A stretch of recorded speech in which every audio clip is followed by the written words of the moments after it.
So cortisol and sleep have a really interesting relationship with one another because cortisol and melatonin are actually antagonistic to one another. So what does that mean?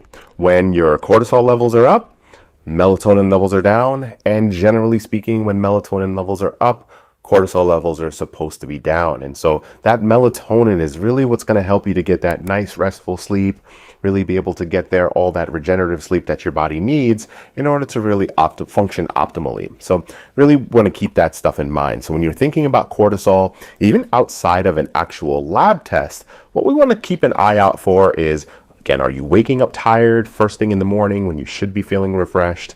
Are you getting that mid-afternoon crash during the day where you feel like you need that second, third, maybe even fourth cup of coffee? Are you getting a second wind at night, right? So before you're about to go to bed, do you feel all juiced up all of a sudden? You feel like you can get a bunch done and you want to like go around the house and start to super clean?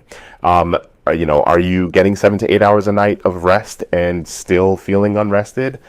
These are really, really important markers that are telling you about what's actually happening with your cortisol without even looking at a lab test. And I can almost always, I've had some patients in the past, some high functioning individuals, we're talking during the visit, we don't even have the lab tests yet, and they're telling me exactly what's going on. They're waking up sluggish, they're getting that second wind at night, and I'm like, this is what your cortisol pattern is going to look like. It's going to be pretty flat in the morning when it should be up, and then it's going to be higher in the evening when it should be down.